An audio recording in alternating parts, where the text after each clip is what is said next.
so that we can post this meeting going forward. So really quickly, I want to just share my screen so that I can go over our agenda really briefly. I have to move my bar. Okay, so from our Community Council homepage, you can find a lot of information about this meeting itself, but also a few helpful links about the ordinance the municipality is considering and some articles and information. But for tonight, our agenda will be doing the welcome and hello. We are right here. We're excited to have folks from the municipality. So we've got Jason Bockenstedt, the Mayor's Chief of Staff, Chris Judy, the Director of the Office of Economic and Community Development, and Carolyn Hall, the Mayor's Communications Director, who will start by sharing an overview of the proposed acquisition of properties, and in particular, the focus on America's Best Value Inn in Spenard. And then we'll turn it over to Jasmine Boyle and Melissa Hernandez with the Anchorage Coalition to End Homelessness. And we'll talk more about what the need is for housing and services, different interventions, what transitional housing is, and different partnerships to solve homelessness in our community. We've also have a number of elected officials joining us tonight, so just wanted to provide opportunity for them to share any comments, and then we'll open it up to the group for community comments, questions, discussion. Really what we're hoping to do today is get everybody more information, dialogue, and find more opportunities to engage. We're not going to solve anything. We're not going to vote on any positions. We're going to learn and engage because these are complicated topics and really important issues. So we are really glad to have so many people joining. We have 43 participants on this webinar, and I don't want to take any more time setting the scene. I'd like to turn it over to Jason Bockenstedt, Chris Judy, and Carolyn Hall. If you want to unmute and share your screens, you can go ahead and do that and start sharing more about background on the projects.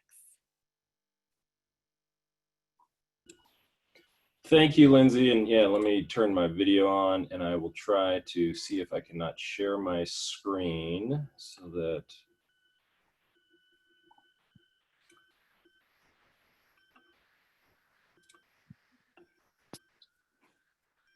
Great, we can see it.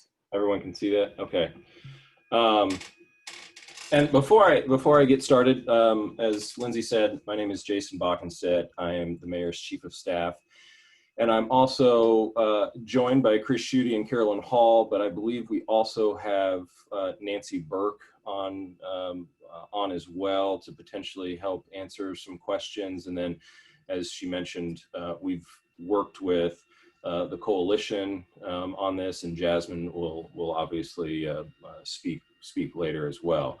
But before I get into this, I do want to just say that part of the reason why we have put together this proposal is we believe we have a real opportunity to really transform Anchorage's homelessness response system by making some really strategic investments to hopefully stabilize and quickly house those adults without homes. And it's become very clear to us that making a significant dent in the adult homelessness in Anchorage is going to require a couple of things. One, additional shelter space to allow individuals to stabilize, additional affordable housing units that will house people transitioning out of homelessness. And then the third is more behavioral health resources to serve the entire community and address some of those underlying drivers of some of those that are experiencing homelessness. So we just have a very rare opportunity to address many of those needs as a result of a lot of the federal funding that we've received through the CARES Act. So with that, I'm going to jump in and discuss AO 2020-66. I'm hopeful that I will not take anywhere close to 20 minutes so that we have more time for Q&A. And I will try to keep a little bit more of a specific focus on the America's Best Value, since that is in this particular community. So with that, what would AO 2020-66 do? And it's going to do a couple of different things if it's approved. One, it's going to allow us to bring a treatment center online to help people with substance misuse. It's going to allow for more bridge and permanent supportive housing, living spaces, particularly that is what we're envisioning the America's Best Value being. We're looking at bringing on additional daytime engagement centers and social services for those experiencing homelessness. And that is something that we would actually have at every single one of these sites. That is what we're envisioning bringing on all of these sites. And then the final piece is overnight shelter space for those experiencing homelessness. So AO 2020-66, it's sponsored by, obviously the mayor introduced it. It's sponsored by Assembly members Zalatel and Constant. And I just noticed that I did not add Assembly member Felix Rivera, who has also agreed to be a sponsor of this. So I apologize if Felix is on that I do not have his name up there. But essentially what it does, it would authorize us to acquire and renovate these properties in an amount not to exceed $22.5 million. But I want to take a little bit of a step back first before I really get into it and kind of explain why we got to this situation and why we're actually actively looking at additional properties. And what you can see is what our shelter capacity was last year, essentially, prior to the COVID-19 hitting our community and communities around the world. But you can see that between a number of the shelters around the community, we had shelter space for almost 700 individuals. With COVID and with us following a lot of the medical advice and CDC guidance of folks that say we need to have 6 feet of physical distancing, you can see on the right-hand column what that did to the actual capacity of all of these different buildings and shelters that we have. It basically reduced our capacity by almost 400 beds in Anchorage. So what that led us to is, I think as everyone is well aware, we mobilized the Ben Boeke and the Sullivan Arena very quickly to turn that into emergency overnight shelter.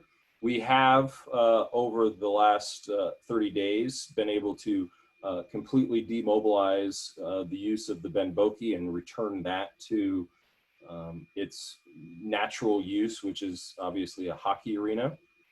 But we are still in the Sullivan Arena. We are still housing hundreds of individuals in there. This is not a long-term solution at the Sullivan Arena.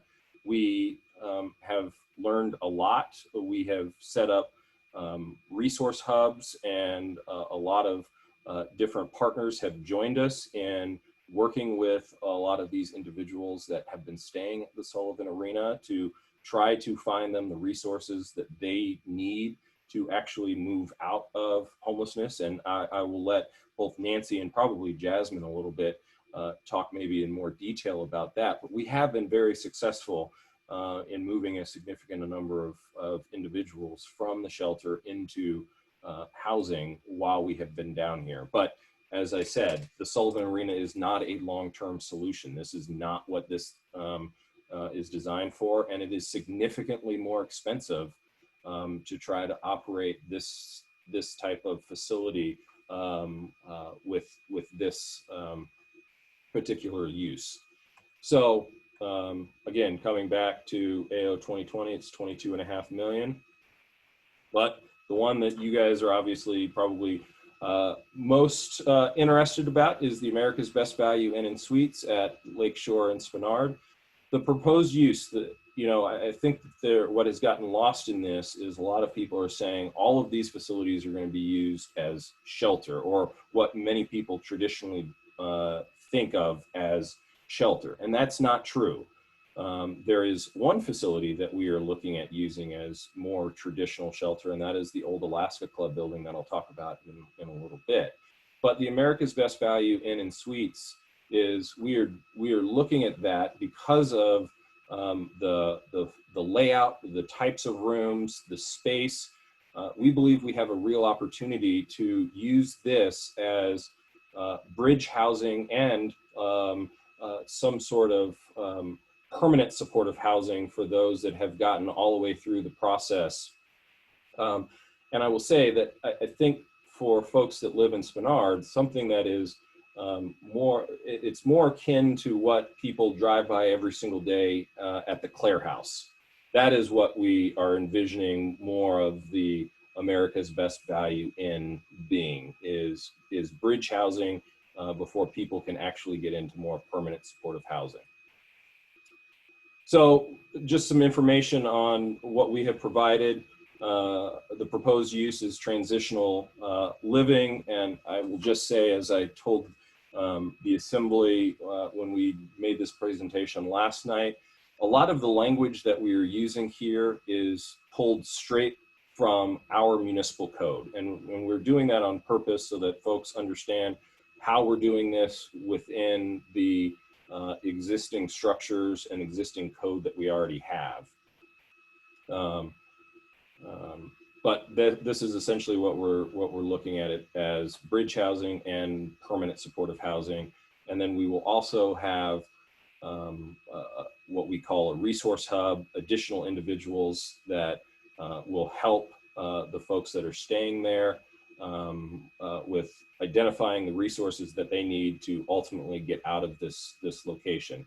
And then the final piece that I will say is that this will not be open just to anyone. So this isn't going to, again, be like a traditional shelter space where someone can just be walking down the street and say, I need a place to stay tonight. That is not how we would operate or intend this building to be.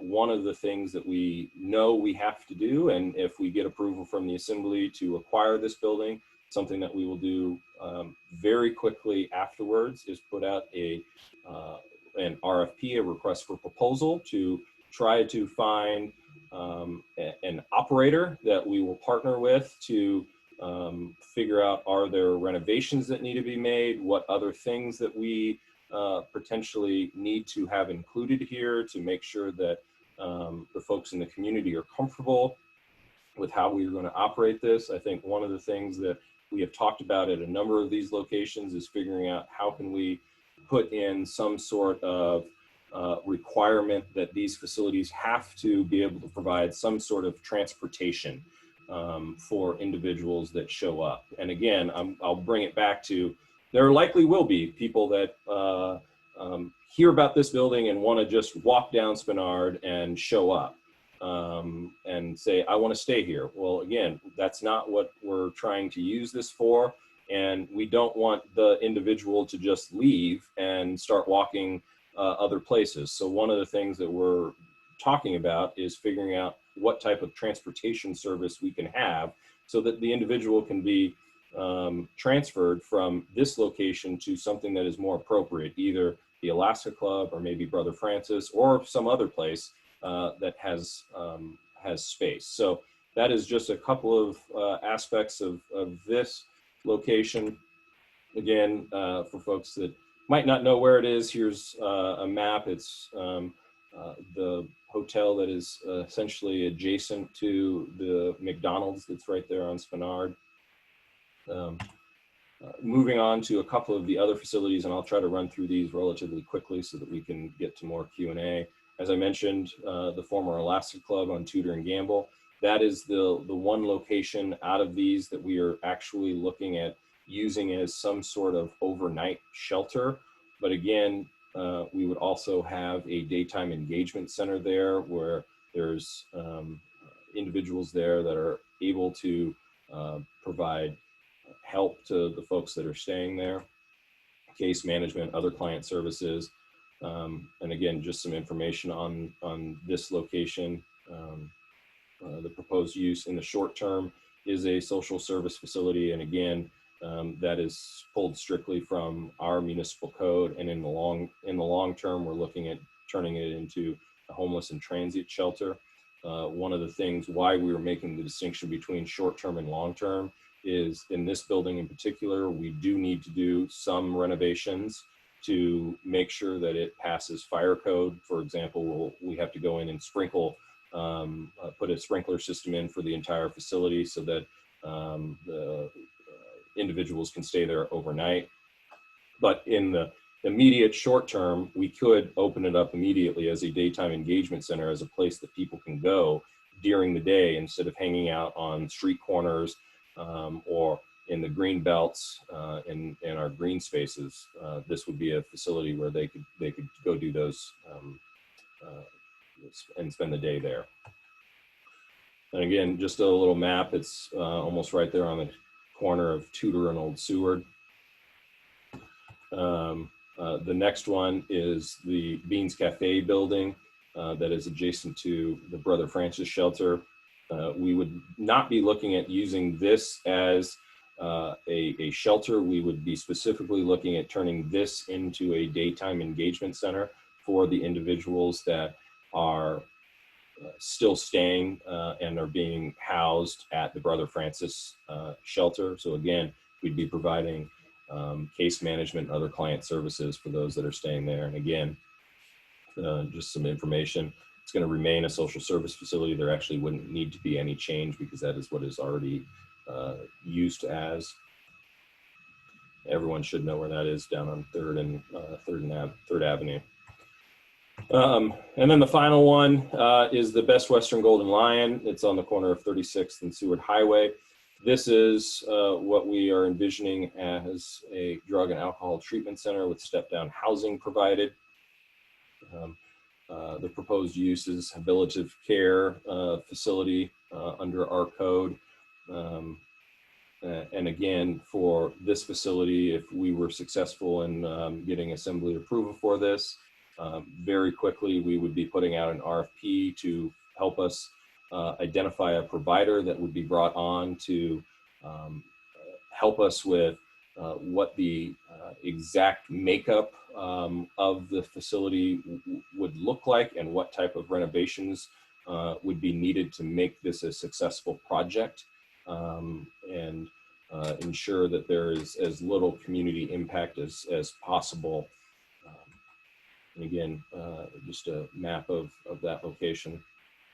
So again, wanted to just wrap up really quickly with where we were prior to COVID. We had roughly 700 bed capacity in a number of different facilities throughout town. But pre-COVID, as I mentioned, we were down to about 290. What does that look like? We're about 398 beds short based on that. So what does that look like? The Alaska Club, we believe that we can house roughly in the neighborhood of 125 to 150 that are there. And then with the America's Best Value Inn, through the bridge housing and the permanent supportive housing, that there could likely be roughly 160 individuals that are there, which still leaves us a little bit of a gap, about 100, a little less than that if we get up to 150 at the Alaska Club.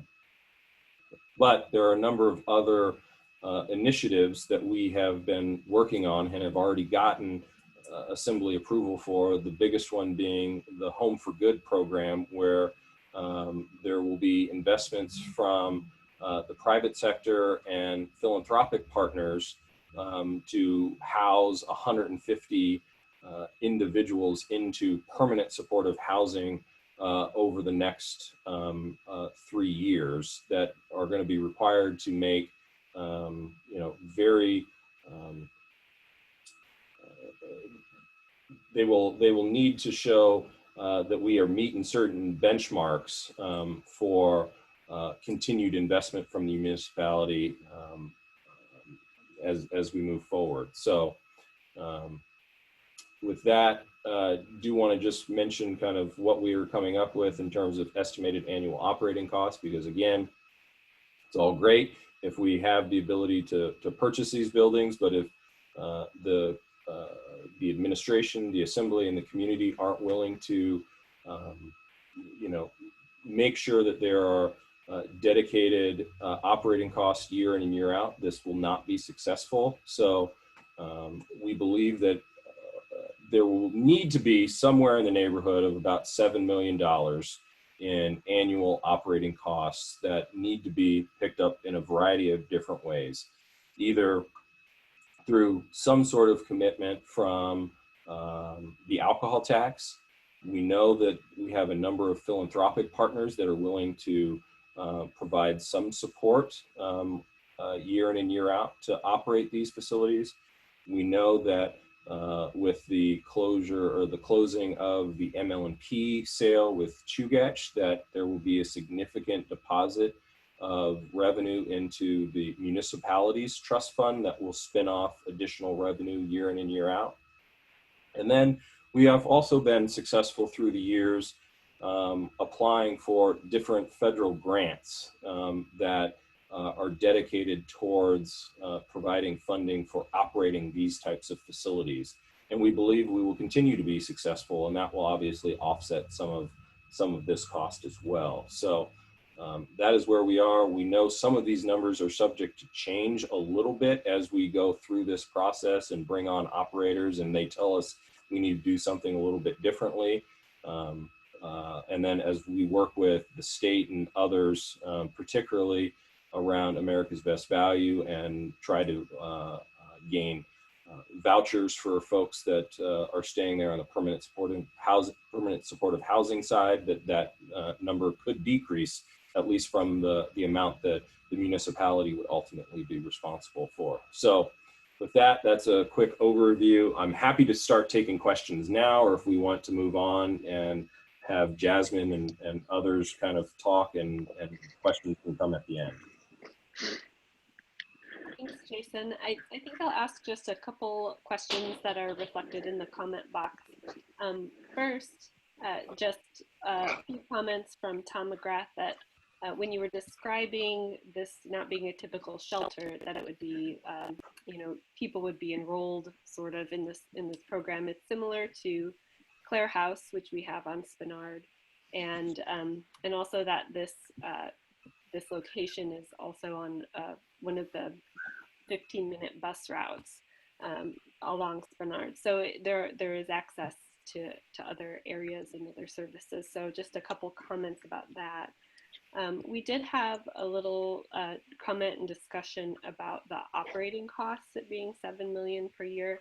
Chris Schutte, I don't know if you wanted to add any more there, just about the potential ongoing costs for each of these facilities, but Jason, you did cover that at the end after those questions were raised. So just wanted to see if you guys wanted to talk any more about the funding or sustainability of it. Sure, I'll take the first crack at it and let Chris correct me if I misstate anything. But the current, on the Sullivan side of things, we are currently spending about $750,000 a month. So that's about $9 million a year to operate the facility. And that is significantly more expensive than what we are estimating our costs would be for these facilities, and ultimately would allow us to get out of the Sullivan altogether. So Chris, if you want to add anything to that. No, that's correct. It's it's just shy of 750. And one of the things to consider with the Sullivan is that the cost to operate that facility, which is a transient shelter facility, different than what Jason described as being proposed for America's Best. That actual building is horribly inefficient, terribly old. Utility costs are embarrassingly high. So one of the benefits of getting out of that shelter and dispersing our homeless population to more appropriately focused facilities like a bridge housing facility or a permanent supportive housing facility is that the buildings that we're looking at are, even in their age, are much more efficient than the Sullivan Arena. So the operating expenses, the OpEx costs go down, which is very helpful. Mm-hmm. Great, thank you. Sean Ryan also had a great comment about different service providers in a location. So making sure that you're kind of maximizing the opportunities at each place. I know you mentioned there potentially would be an RFP.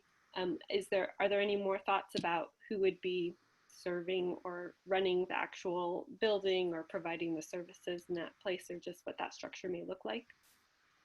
Yeah, that's a great question, and I think that's part of what the RFP process would bring out. I think I will say that one of the challenges that we've always had with trying to encourage additional entities to potentially participate is we've never really had the opportunity to say what they would be doing.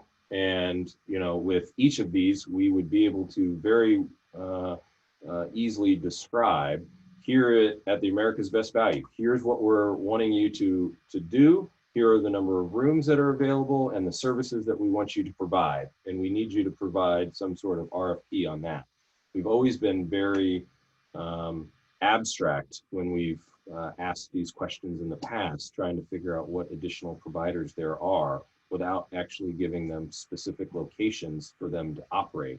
We now have that ability, and my hope, and again, Nancy or Jasmine could correct me if I'm wrong, they're much more in tune to this than I am, but my hope is that because of that, we will have different entities actually submit some sort of proposal because they know what's going to be expected of them and in what location. Great, thank you. And another just question that we received in the chat is around property taxes for homeowners, and that's also something that I've received questions about through the community council. If there might be any impact to property taxes for homeowners, and Austin did type in, Austin Quinn Davidson, our assembly member, that property taxes are capped and can only go up to reflect increase in population or value of money. So there's not a foreseen change in property taxes. Is that right? So let me take that one, JB. So, go ahead, Chris. That description is accurate, as is the follow-on comment from Mr. McGrath. But let me make sure that we are addressing what the question asker intended. Tani, is the question specific to whether or not this use would have an impact on property taxes through lower property assessments on surrounding properties?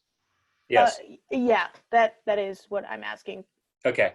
I figured, because we have gotten that question as well, and I thought it's a good question to ask. Interestingly enough, I've asked this question over the past several years of our property appraisal team on a variety of neighboring uses, whether we're talking homeless shelters or deteriorated buildings, for example. And I was surprised to learn that by and large, the condition of a adjacent property typically does not impact the assessed value or the property value of your neighborhood. So I know it seems counterintuitive if you've got, say, a deteriorated house in your neighborhood that's falling apart. You would think that lowers the value in the eyes of the tax collector. But truth be told, property appraisal has said that does not impact their assessment of individual properties. Thanks, Chris. I might follow up with you to make sure we capture that and share that with our members.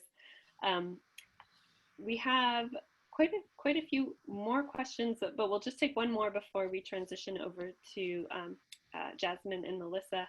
But one question from Terry is if there's any idea how much money we would be saving the city in terms of reduced law enforcement involvement, hospital ER visits, or mental health visits, mental ER visits. Has there been any analysis of that? If Nancy is on, I might ask her to comment because I know she has spent some time thinking about that, or if Jasmine wants to potentially jump in that one too. Hi everyone, this is Nancy. I'll take a stab and then I'll turn it over to Jasmine. We do watch the not only the ambulance calls to facilities, but also police department calls. So we receive a monthly report regarding how many calls are at each shelter, how many would be at a facility like this. So we will be monitoring so that we can articulate that. As we bring on services at the Sullivan Arena, we're also monitoring to see if increased access to medical services down there reduce those calls as well. So we do monitor that quite regularly. Great, thank you. Well, with that, I'll use this as a transition over to Jasmine and Melissa. We really wanted to make sure our discussion was also rooted in what our current needs in our community and what these proposed solutions are and could be for our neighbors. And we've heard a few terms like transitional housing, bridge housing, permanent supportive housing. And so we wanted to make sure we had folks to bring their expertise and make sure that we were all on the same page with what is being proposed. So thank you for joining us, Jasmine and Melissa. Of course. Let me first start by acknowledging I'm Jasmine Boyle. I work at the Anchorage Coalition to End Homelessness, and I see many familiar faces in our call today. So I do want to acknowledge that there are a number of experts on the line today, and it's my job to be representative of those voices. The coalition has been around since 2005, but very, very early on in our history, we were a group of providers who volunteered their time with their frontline expertise to get together and talk monthly about how to build a system to end homelessness in Anchorage. We have definitely made a lot of significant shifts in who we are and what we do in the last several years. And one of the things that's front and center in our work moving forward is to be a coalition of all. I'm often asked if I work for city or state government, and I do not. We are a nonprofit. I'm accountable to our provider community, to our folks with lived experience, but I think the best kept secret is I'm also accountable to the public. The coalition was not intended to turn away people who represent housed members of the community and people who are either through their businesses, their personal affairs, their living circumstances, negatively impacted by homelessness. And again, many of you have come to the coalition. We've had in-depth conversations. So I think it's safe to say most folks know that my stance on this is homelessness hurts all of us, whether we are experiencing the homelessness or whether it is impacting our business, our family, our home. We all actually share the opportunity to look at the same solutions to benefit the entire community, housed or unhoused. My hope for today is to share a little bit of data, and I will try to honor what Jason set as a precedent and be as brief as possible with what I'm sharing so that we can spend most of our time answering questions. So let me just figure out how to share my screen with you all, and we'll get started. So I was asked today to talk a little bit about homelessness in Anchorage, to speak about the need for those additional services that Jason and Chris mentioned, and to talk a bit about community impacts, which I am happy to do. And as I mentioned, there are so many folks on the phone that have a variety of their own experience here in Anchorage, both as people who have actually lived in homelessness, but people who have been negatively impacted by it. Just so you know, hot off the press, yesterday we released the 2020 point in time count. Again, many of you have heard me say this before. This is a very weak data point, but this is the national data point that we use to describe homelessness around the country. It's a requirement of housing and urban development at a national level. So what you can see here is the count that we perform in Alaska in January of every year. I grew up in homeless services in the world of Los Angeles, where doing a count in January was very different than roaming the woods of Anchorage in January. This year, for those of you that participated, and I see some familiar faces that volunteered with Nancy and I to do this work in January of 2020, it was less than 10 degrees when we did the count. So I think some folks could look at this and say, ooh, look, the unsheltered number, which I'll show you in a moment, has gone down. And on this graphic, you can actually see the total number has gone down. I would caution anyone to view that as a success. There was tremendous work being done to keep that number flat, if not going down, but a very small decrease like this is not statistically significant. What you can see though is that for all intents and purposes, the number of people we are finding on that night in January year over year tends to remain very consistent. I'm a data geek. I will say statistically, we are looking at a pretty flat line. What I do think is important to understand is we're one of the only communities on the West Coast that is looking at a flat line. If you look at rates of homelessness in urban areas up and down the West Coast, New York, Chicago, Philadelphia, certainly other urban core areas, we are seeing drastic increases in homelessness. Off the top of my head, Los Angeles County experienced a 16% increase last year and an 18% increase this year on top of that. So when I say flat is a success, I mean that in comparison with our worldwide cohort, certainly our national cohort. I think that one of the, again, well-kept secrets of homelessness is who we see on the street is not actually representative of homelessness at large.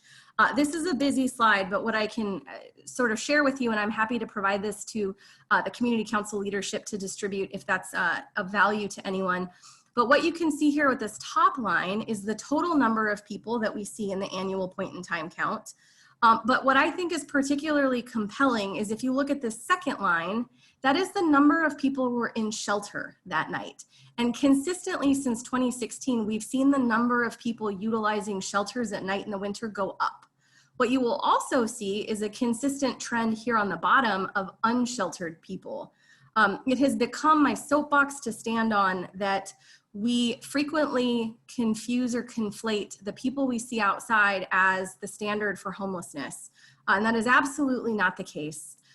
These numbers are oftentimes difficult for me simply because we are capturing who is in a shelter and who is outside and who is in transitional housing on one night. So people often think that this data tells us that we only have 1,000 people experiencing homelessness at any given time. What I love to tell people is that that is such a small part of the story. In Anchorage, based on my data system, and not everybody uses my data system, there's lots of room for improvement. We're working on that. We had 7,901 unique individuals who experienced homelessness and who we served. At the height of the summer in 2019, using the same sort of time period, when the municipality completed its summer unsheltered count, which it does every year with the police department, they found 242 people outside. So I think when we have these conversations with the city and when we talk about interventions, it's really important to understand the vast majority of people experiencing homelessness get help. They move on to have stable, healthy, happy lives. And they're not the people we often think of as homeless. They are elders, they are families with children, they are veterans. Oftentimes they are people who have jobs and are unable to pay the bills to keep housing afloat. We are one of the most expensive places in the country to live. You all experience the cost of living challenges that we have here with our supply chain. So I always like to take the opportunity to put in perspective, visible homelessness is not representative of homelessness at large. And that when we're talking about system improvements or tackling this problem, we really need to be aware that there's an iceberg under the peak that we can see, and that most people experiencing homelessness are not engaging in crime, substance misuse, or some of the challenges that I hear the community rightfully concerned about. Many of you know that in 2018, in partnership with Rasmussen Foundation, with United Way of Anchorage, and in partnership with the municipality, we created the Anchored Home Plan. That was divided up into 4 pillars, and I have tons of information I'm happy to share if anybody wants to know about that. But the work that we're currently working on right now is looking at the homeless response system. I heard Jason reference that earlier. The easiest way to explain this is thinking about a hospital. A truly quality hospital has an entire system of care. My husband likes to chop wood for fun. He got some wood in his eye and didn't do anything about it, which you could stereotype a lot and have some fun with. I came home at midnight and I took him to the emergency room. We saw one person who assessed his needs and directed him to the right doctor. The right doctor treated him and we went on home. Homeless services don't look like that right now. And that's a national, if not international problem. But what happens is if you're a person experiencing need, particularly severe and acute need, You are going door to door and you are looking for someone to meet your needs. And many of our funding streams and our program expectations are very specific. So I can only serve veterans. I can only serve people under the age of 18. So on and so forth. Even if I find a door, chances are that door may not be able to help me. So a lot of the work we've been working on through the coalition and our anchored home partners is figuring out, how do we be efficient? How do we use our resources more wisely and more sustainably? And how do we hold ourselves to a higher standard for outcomes and expectations? I say all of that to say, for the last 9 months, the coalition's been working on what's called a gap analysis.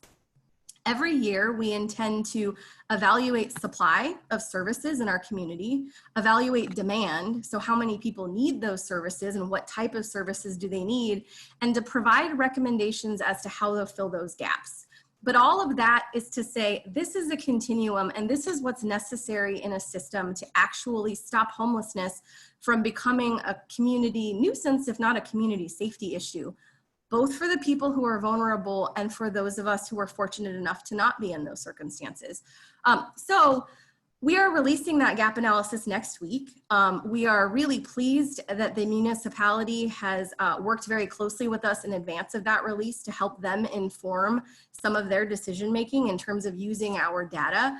I would strongly encourage any of you that are interested in learning more about the gap analysis and kind of what our subject matter experts are recommending to join us on the 23rd. We have a membership meeting that is open to the public, and we'll be talking through the details on this. And there's several Assembly members on the line. The Assembly Committee on Homelessness has graciously allowed us to also present this work next Wednesday in the Committee on Homelessness meeting. So I'll save that fun stuff. What I did want to get back to was some of the terminology we've thrown around. So I think I often hear people in the public say, we have shelter space, so why are there people living in camps outside? And I have tremendous respect for our shelter providers. They have survived decades of budget cuts. They have survived incredible workforce capacity challenges, a lot of public feedback, and a whole host of heartbreaking client-related battles. The work of working with people who are so traumatized and so struggling with basic necessities is not often uplifting and something that people can find joy in every moment of every day. When we talk about shelter as an alternative to camping, there are people in the woods who do not want to come into our shelters. When you heard Jason talk a little bit about the size of our shelters previously, the density of our shelters, I'm sure many of you can imagine if you're having a bad day, or for some of us, including myself, even on a good day, living in a building with 249 other people, many of whom are struggling with substance abuse withdrawals, many of whom are struggling with trauma and violence in real time, is not necessarily conducive to healing and finding a job. So we can certainly talk about shelter, but I think Jason did a great job of presenting the known data about shelter needs. Where I like to focus our attention is housing.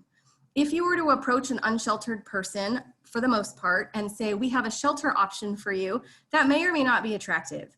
There are very few people that will turn down housing, particularly housing that's appropriate and housing that can be sustained. We certainly have phenomenal data nationally and even through the state of Alaska that housing someone is actually the most cost-effective solution. I apologize if you hear dogs barking. I think there's a bear in the yard. So we'll save that for a different date, but there's some background noise that you should all be aware of. There's a couple terms that you've heard used today that essentially account for the same thing. Transitional housing and bridge housing are very similar models. What that means is that there is a location that someone can find housing that is intended to be temporary. It is not intended to be a permanent location. Bridge housing historically tends to be pretty short and quick, maybe 30 days, 45 days. But the idea that I'm going to get you situated in a housing unit while you get certain things together, and then we'll help you move on. Transitional housing is just a longer term version. Our national partners think of that as 24 months. So the idea behind both bridge and transitional housing is it's a temporary housing stop. I will say nationally, many experts ask us to focus our attention on rapid rehousing and supportive housing because those are considered permanent. The concept behind rapid rehousing and supportive housing is simply that this is an apartment unit that we will help subsidize for you with the intention that you will be able to take over payment and live in that home sustainably on your own dollar for the foreseeable future. So I think I'm hoping that answers some of your questions about the terminology. And then finally, I just wanted to talk a little bit and answer questions and be responsive to some of the community concerns that I think prompted this conversation to just talk through logistics. Is it possible and is it feasible to set bridge housing, a recovery program, transitional housing in a community and not have negative impacts? So I'm certainly happy to spend the rest of our time answering any of those questions or sharing my perspective and experience in that space. And again, there's so many folks on the line that have done this work with us and have done this work long before us. So I'm certainly not the only person that can answer those questions. Great, thank you, Jasmine. I haven't seen any questions come through in the chat. There was some agreement that frontline workers deal with trauma as well, as not only the folks seeking the housing or supports, and then Roger Branson sharing that the Anchorage Coalition to End Homelessness is a membership organization, so details about how to get in there. So I appreciate it. I think we may have questions just when we move into the open discussion section, but thank you for sharing the slides with the data as well as the homeless response system. And now you might be able to hear my puppy trying to get in my door. Background noise. Here you go, Roger. I'll share the info and then I will turn the screen share back over to you guys. Great, thank you. So before I turn it over to, we have quite a few folks on the line, elected officials. I just wanted to maybe bounce back to the municipality staff, since this is a proposal from the administration. I was wondering if you could just share a little bit of a timeline and where things are at. So there's an Assembly Ordinance right now that their Assembly is considering the acquisition of all of these 4 properties. And that's partly why we wanted to quickly put together a community meeting, because there will be public testimony on that on July 14th at the Assembly meeting. But beyond that, in the time frame, I'm not certain about. So I wanted to see Jason or Chris, if you could share more about that.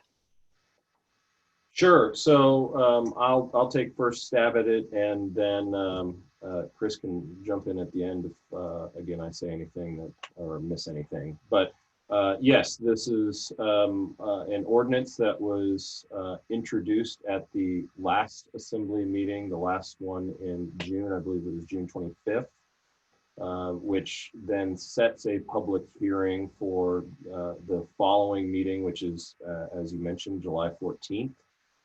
Last Wednesday, the Assembly held its first work session on this, where it received a very similar presentation that I just gave and asked a number of questions.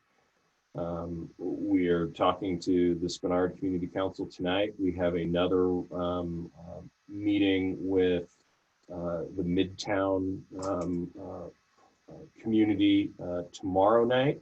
And then on Friday, the Assembly is having another work session, I believe, from 1 to 2 on this, where there will likely be additional questions that they have received that we will try to answer and have a conversation about.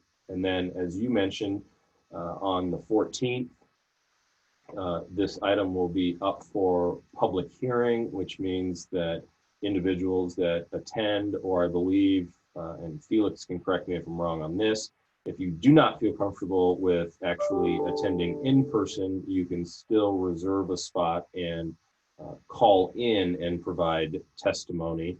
I believe, looking at the agenda, this is item 14B, B as in boy. So my sense is that this one would be taken up shortly after the typical dinner break, so probably somewhere in the 7 to 7:30 hour, but again, that's somewhat subject to change depending on how long it takes to get through the kind of consent agenda.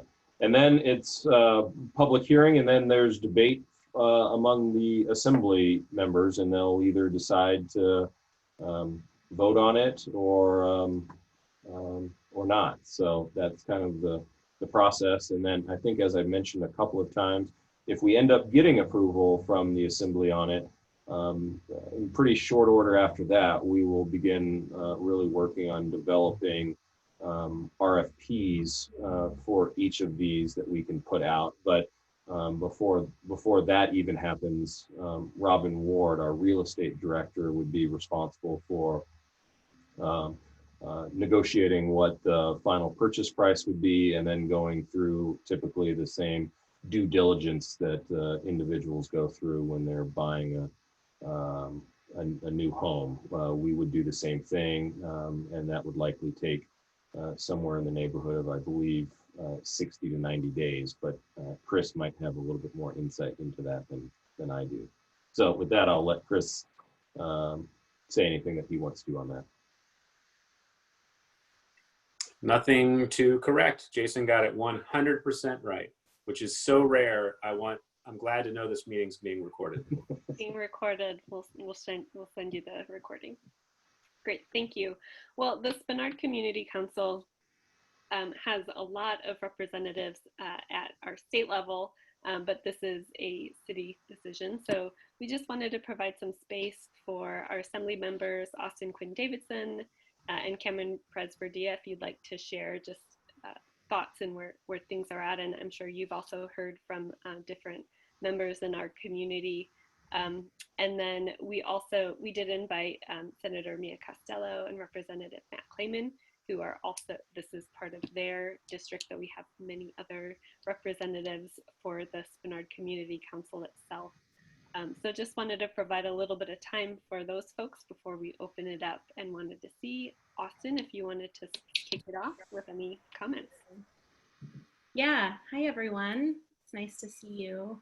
Thanks, Lindsay, for organizing this. It's a pretty good turnout, and I think reflective of what a good plan and program you put together. So thanks for doing that. And thanks to Jason and Jasmine. Jasmine so eloquently described sort of the predicament we're in, but also the challenges, or excuse me, the accomplishments, really, the muni, but beyond that, the whole community has made over the years. And you know, people like Jason and Jasmine, they're working, I mean, Jason worked a full day and now he's here doing this. So I just want to say thanks, because they don't hear it a lot.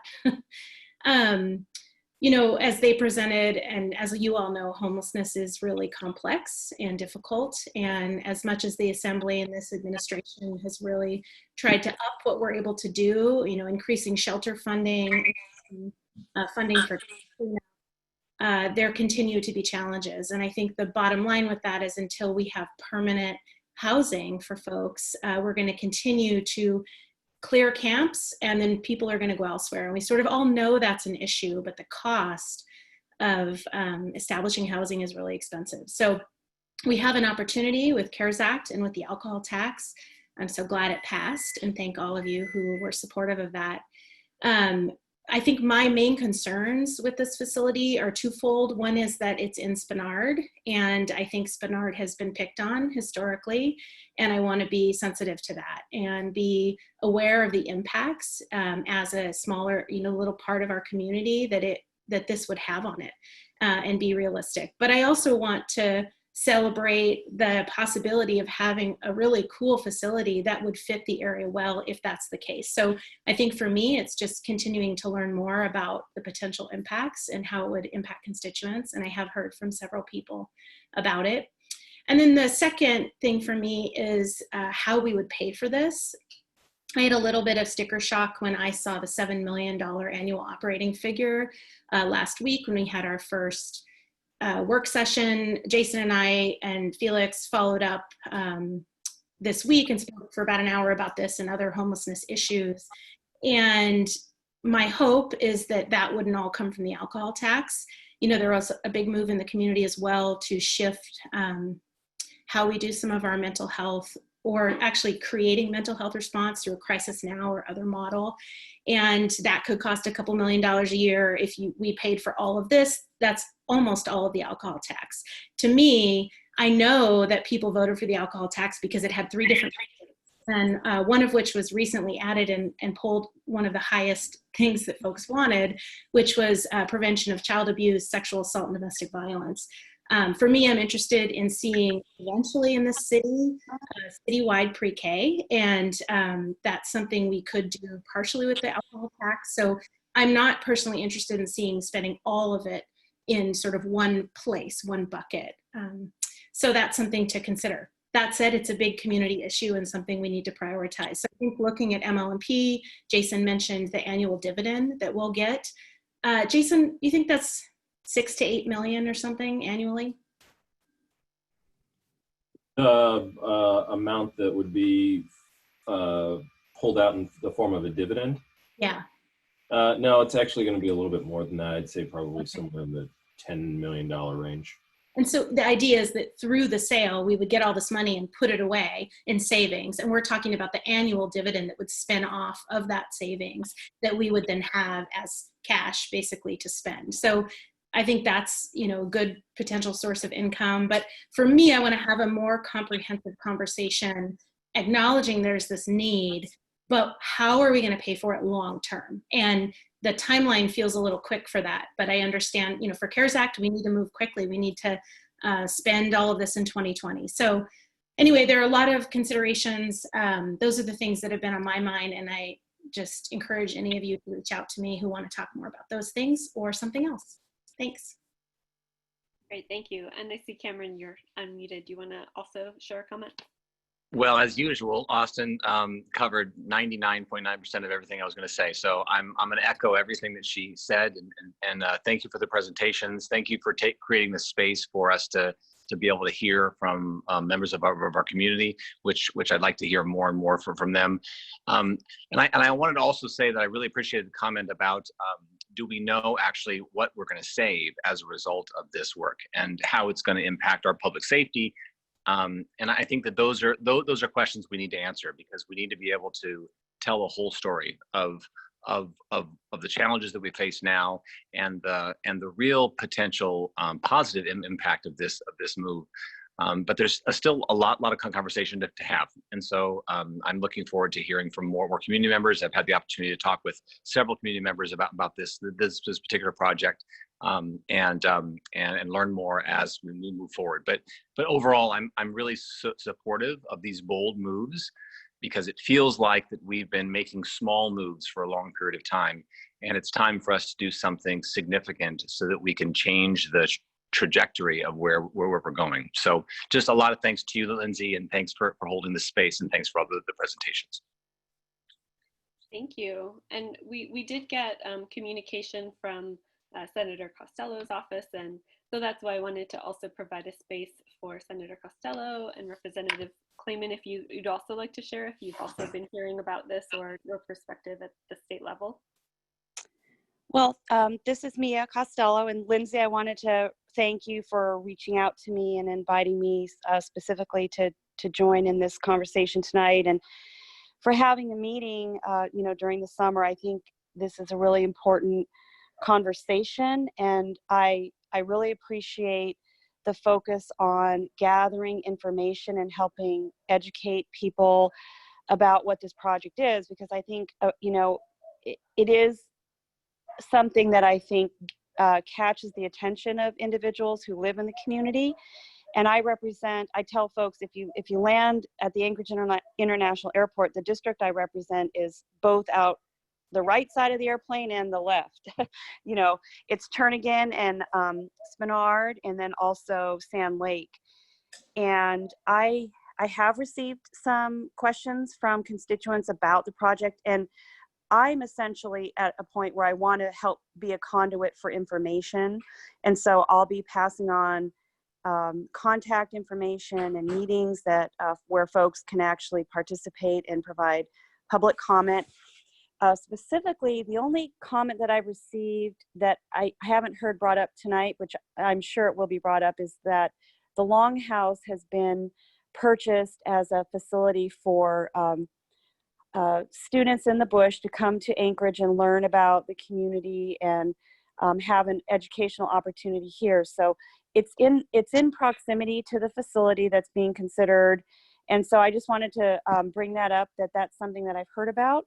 But right now I'm listening and learning about the project like many people.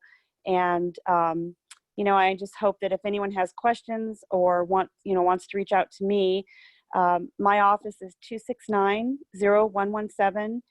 And I'm willing to meet with folks or pass on information and be helpful in any way that I can. So thank you very much. Thank you. Representative Clayman. Am I unmuted? You are. Okay.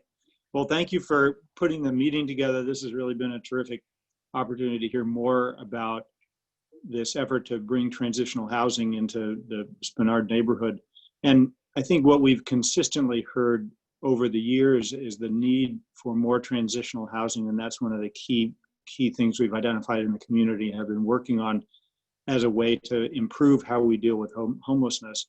And this is a bold step on behalf of the municipality. I think whenever you try to figure out how to use some of the different buildings and structures in our community, we see sometimes different people take different approaches. And I'm really actually struck. I was pleased to hear Senator Costello make reference to the transformation of the Longhouse into a housing and a living place for students from Western Alaska, where they would be able to live while they were going to the King Career Center. And that there had been other proposals for the Longhouse that met with a lot of kind of different responses in the community. And I think the way you're doing this, which is really getting out in the community and hearing folks in the community, so there's a better understanding of what we're doing and why we're doing it and who's going to be impacted and who we're trying to serve, I actually just think is very good. I also recognize in the legislature, part of our job is to let the local governments do what they do best. And we're more in a role of how can we help what you're doing. And so this is, I'm glad to see how this really is very much a local issue. It's being handled in a local way. And so I'm impressed with that, again, with the presentations tonight. If there's ways my office can provide help, we're more than happy to do that. But again, I think when you look at how successful the transition from the Longhouse into that housing for the Western Alaska School District and the partnership that they made for that, and I think this is really similar to what you're trying to do here. And so I, again, applaud the efforts and look forward to the continued meetings and wish you all the best in front of the Anchorage Assembly. Great, thank you. Thanks for tuning in on this issue. I'm happy to move us into comments and discussion, question, answer. Well, we have a lot of folks on the line who do have expertise in this. You can continue to add questions into the chat box. We have a few that I'll go to that have been asked in just the last few minutes. And then if you'd also like to unmute and ask questions, you can do the raise your hand feature or type it in the chat box, and we'll try to just productively call on folks so that we're not all talking over each other. But we did have a couple questions in the chat around the buildings themselves and why these facilities were considered and why they were chosen. Both Dylan and Tom McGrath were asking if there are any other buildings being considered for this in the future, and just what the process was to land on these 4 buildings. And so I wanted to see if that's something that Jason or Chris, if you could respond to from the administration. You bet, happy to do it. And a good question, and one that we have dealt with throughout this entire process. And really what it comes down to is we live in a limited market here in Anchorage, and the goal has been to identify opportunities that would not require construction of a new facility, but instead to find ways that we could accomplish these outcomes in existing facilities that met the needs of the facilities. So where we started, probably not all that dissimilar from those of you that have been house hunting before, is you have a list of the things that are required for you to live, or in this case, for us to operate. And for a use of this type, we really focused on some key elements. Number one, location and the proximity of the location to the things that future tenants would need. I think Jason talked about some of them, but those include things like access to transit routes or on a transit route, proximity to the kinds of places that we rely on to live. So grocery stores, restaurants, those kinds of facilities and amenities. And then specific to the properties themselves, there's a whole laundry list of things that work very well for this kind of facility. And one of those was the ability for residents to have an outdoor area where they could congregate for perhaps for the social services that they go through or just to socialize. We needed an area that had enough land to conduct those kinds of activities. So we didn't want to be too physically constrained where we couldn't spill out outside of the facility for any of the services that are provided. We were hoping to be set off from a busy, any sort of busy road. And this property is unique in that while it's on Spenard, it's kind of off of Spenard too, in a way, since it's at that weird intersection. And so that was good. Of course, the physical conditions of the buildings that we looked at was very important because we didn't want to spend a lot of money having to bring buildings up to code. So, you know, the age of the roof, for example, the boiler systems, et cetera, sprinklers are, of course, essential to this. And then because this is not a what's known as a congregate shelter. In other words, this is not the same thing as the Boakey-Sullivan giant room where people sleep in the same room. We really wanted to look at what's the layout and design of the actual spaces themselves, the internal spaces. And one of the things that sets this building, or I guess these two buildings, apart from everything else we looked at is that the primary building, the larger of the two, has all outward facing doors, meaning each unit opens up to an outdoor balcony, outdoor hallway, basically, or patio. Why is that important? Well, through COVID, the Centers for Disease Control have begun to modify the kinds of requirements that or I guess recommendations that they would make for housing and homeless shelter structures themselves. And one of the requirements that they felt is vitally important is having the ability for individual units to exit directly to the outside. And so the building one of the two buildings on this property fits that need. Building two, while it does have traditional inward facing hallways, they're very large. I don't know if anybody's been in that second building back there, but it's huge hallways. And so there's ample open space inside the hallways. But that was another thing that was important to us, the internal design. And then of course, because of the need to have presence of the social service providers as well, we wanted to make sure that the buildings and facilities could accommodate that, so that it wasn't just rooms, but there is also the office space available, or places to put office space for social service workers, places to put the kinds of rooms that are used in group therapy sessions, et cetera.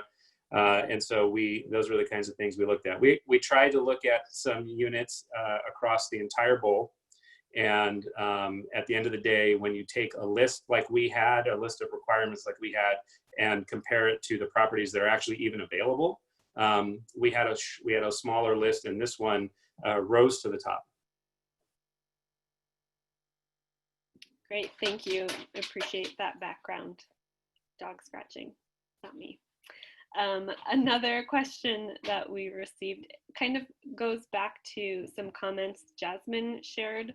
And this is from Margaret and Matt, thinking about folks that are challenges in our community, folks that are camping or leaving litter and needles, especially on our greenbelt trails and tunnels.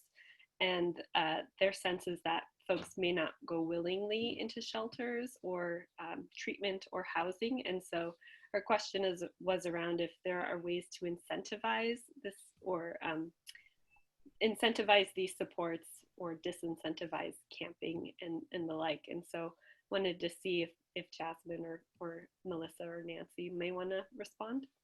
Yeah, I'm happy to take a stab at it and then turn it over to Nancy. I think there's a couple different important pieces to this. And I like to start with the finances. I'm a business person by training, somewhere back in there. One of the comments that I saw or questions that I saw was about the cost of this. And, you know, if I look at the state of Alaska's data released in 2019, when we were in the midst of budget discussions at the state level, state of Alaska suggests that it costs us as a community $51 a day to have someone supported in supportive housing. For the time that they need to get stabilized and potentially take over the rental unit themselves. The alternatives in Alaska at this moment in time, if you are not in a supportive housing unit, are our shelters, our camps, you know, or unsheltered homelessness, which we understand is not desirable for anyone, corrections, which is now over $150 a day, or API, our psychiatric system, which now we're talking about thousands of dollars a night. So I always like to couch these conversations in the reality that doing what is right for those individuals who are vulnerable also is right for people who are in homes, because it reduces people being outside and people causing problematic and oftentimes safety related concerns. It's also better on our statewide checkbook, if you will. So all of that to say, again, when we approach people and say, would you like to stay in a mass care shelter? Or would you like to camp in the woods? You know, I'll use myself as an example. I don't like a lot of noise. I don't like a lot of people in my personal space. And with great respect to our shelter providers, with the reality of what they do, would I rather be in a place that hired security guards, monitored my behavior, and somebody was screaming and shouting and dealing with substance misuse and trauma? Or would I rather be in a tent by myself in the woods in the summer in Alaska? I do that recreationally. I do not want to make light of the danger of living in the woods, but I'll go back to, if we're offering someone shelter or camping, it doesn't shock me that many people will choose camping. I think that Jason and Chris both hinted at this. We had an interesting opportunity with COVID to radically reimagine our shelter system. That is not unique to Anchorage, that is nationwide. And what we found is that by giving people space, by implementing those 6 feet of distancing guidelines from the CDC, we have seen a tremendous uptick in housing. We have seen more people that were not interested in coming into shelters come into shelters. Nancy certainly got the data for that, as do I. We housed more people last month than we have in a year. And I don't mean aggregated. I mean, we housed almost 100 people last month, and that is about 40 more than we housed historically each month. People are motivated differently. They're getting treatment differently. They're getting connected to sobriety differently because they have space. And I think that's a common human condition. But I think it's really important to call out that one of the things the coalition sees as positive about what the municipality is proposing is it's not for shelters. In fact, 2 of those, as you just heard, 2 of those units we're talking about housing. People treat housing very differently than they treat shelter. People respond behaviorally very differently to housing. And I would, probably not proud to say this, but I treated my home very differently as a renter than I do as a homeowner. I had a different level of ownership and a different level of desire to keep that a beautiful, clean, hospitable neighborhood. And so part of the magic of bridge housing and transitional housing is, if done properly, and that really does require having the right operator, putting in the right programmatic elements, it can be additive to a community. I've seen that myself. And again, the devil is in the details. I think it's very important that there are intensive conversations about what each of these services would look like. And as you heard from the administration folks, that would require knowing where the building is, finding an operator, and designing that model. But we're talking about housing units for 2 of the 4 properties. The 3rd is a treatment unit. And I think there are other treatment facilities in Anchorage that we can look to as an example to make sure that there's not a negative impact. For me, I think the biggest risk is the shelter. And I think that, again, that risk is mitigated by how we set that up and what services we provide and what the structure of that and the transportation to and from and all that other stuff. I hear a lot of comments from the public about how visible homelessness looks very, very different in COVID. And unfortunately, the reality behind that is we shut down everywhere people could go in the daytime. I think we have to acknowledge that with the budget cuts last year, we lost a lot of our day services. And we currently, prior to COVID, had a shelter system in Anchorage where every morning at 7 a.m. you had to leave and you could not come back again until the evening. And so when we talk about why are people standing outside and panhandling and loitering, Well, particularly in the time of COVID, our libraries were closed. You couldn't hang out in the grocery store. You couldn't hang out in the mall or any other public space. And the rest of us were all at home. The rest of us were all hunkering down in our places of business or in our family situations. And so I think we, again, just have to separate the mythology of what we're seeing with what the facts and the data are showing us, and to acknowledge that housing programs are going to look and feel very differently to you as neighbors than shelter programs. I hope that helps a little bit, and I'm happy to answer follow-up questions. Thank you for that. It really helps contextualize for me. There is a conversation in the chat, just thinking about who will be at the facility and what impacts it will have on the community, be that people walking through neighborhoods, or questions around who would be served in the facility itself. So there's a question about how residents would be considered for that housing, and considering if there would be chronic inebriates or people in recovery paired or next to families or other populations. And I'm not sure if that's something that you can speak to. Maybe Nancy may be able to share a little bit more about that process. Yeah, so I also, if you don't mind, I wanted to touch on one of the points from the last question about how will we incentivize people going to these locations. And I feel it'll be easier to incentivize, because when you ask people now, why aren't you going to shelter? They say it's too crowded. They're concerned for safety. They give you reasons why they won't go to our prior crowded shelters. And so the system that the municipality has been setting up over the last several years, the camp abatement process, will continue to ramp up as we have additional places for people to go.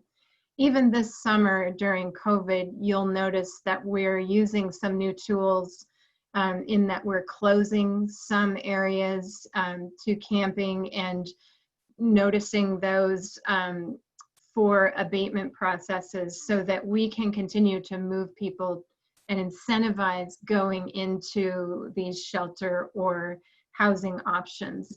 And so that system is the other side, if you will, of the carrot and the stick. And the municipality's been developing that for several years and will continue going in that direction. The project that we're talking about in Spenard is targeting adults, and so there won't be families mixed into the unit mix. This will be all people that currently are at the mass shelter location or referred from other shelters. And so what we'll have to do as a community is create a reservation type system. So if we find someone who's newly homeless, we need to move to a way to process. You can go to this location until we figure out where housing options are for you, or where you can transition to next. And so these projects will help us transition into that. Great, thank you. I'm trying to tease through some of the comments, but there are some questions about if this transitional housing is seen more as an opportunity to avoid treatment or rehab or getting job skills, and instead it almost is more like a handout to folks who are experiencing homelessness. So I wanted to see if that was something that could be explained a little bit more. And that might be another good question for Nancy. Yeah, so everyone who comes into the housing programs will work with case managers and with staff on site. And that's one of the reasons that Jason and Chris referenced having the ability to have those entities come in on site and work with people individually. Everyone will also be asked to contribute to rent. So these are not, it won't be free housing. It'll be a place where we help you figure out how much can you pay for living expenses that the rest of everyone in the community pays for, your food, your housing, your personal needs like clothing, or how can we help you get those resources. So that is one of the main things that I want to underscore, that it's not free housing. Everyone pays into it. And there is, of course, a sliding fee scale if you don't have any income while you're getting connected to a job or to benefits or something. You know, we have ways to cover those costs while a person's getting their finances ramped up. Nancy, if I can piggyback, we also get dinged by our partners federally if we are not helping individuals in our services getting connected to employment.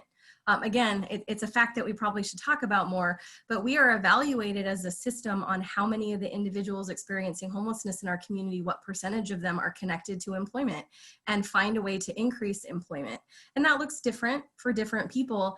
But with the exception of supportive housing, all of our programs require that you not only pay rent, but at some point you are paying more rent, that you are transitioning to paying full rent so that you can have sustainable housing. None of these programs are intended for you to live on taxpayer dollars for the long term. I think the other thing that's important to note is most of us who do this work are strongly advocates for housing first. As much as it sometimes feels contrary to common sense, you cannot achieve sobriety, you cannot heal and find employment stability if you don't have a place to sleep at night. I'll use the shelter example. How on earth do we expect people living in a room with 200 other individuals to apply for a job, to not only find the job, but prepare their resume, to practice for their interview, to get the appropriate clothes and hygiene care, time in a bathroom to do those things? You can do that from a housing unit.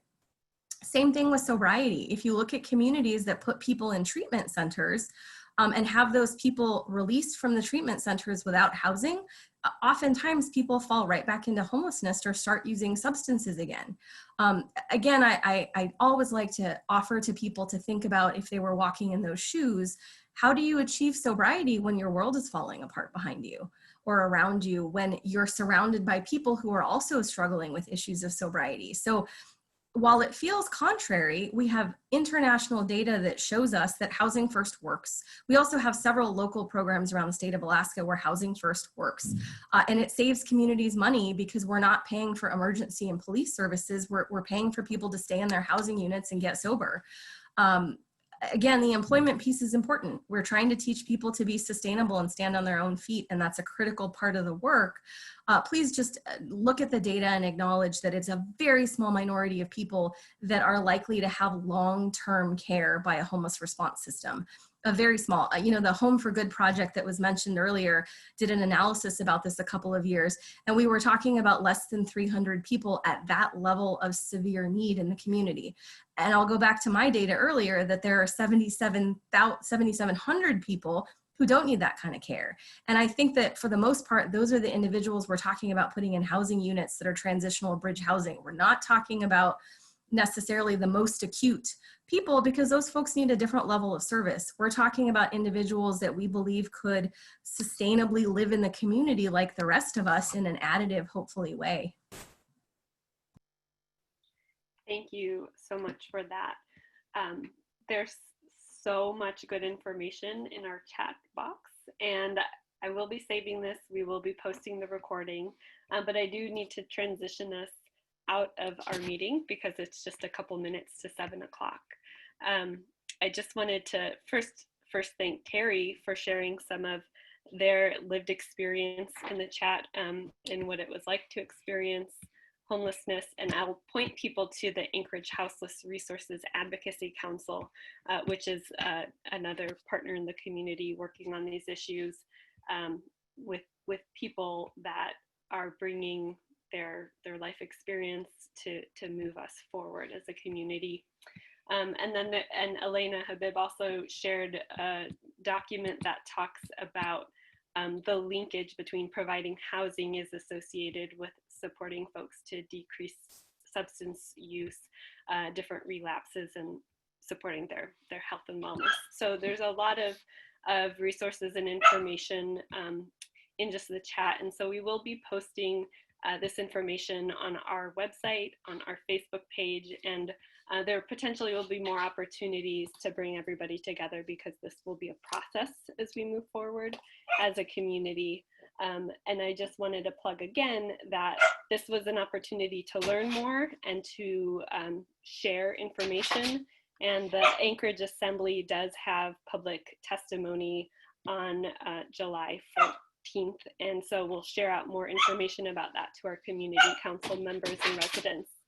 And with that and the puppy going a little crazy, that will be the conclusion of our meeting. I really want to thank the Spenard Community Council Executive Board for wanting to move forward and hosting this meeting, and all of the presenters with the municipality, the Anchorage Coalition to End Homelessness, and lots of expertise that our community members brought forward.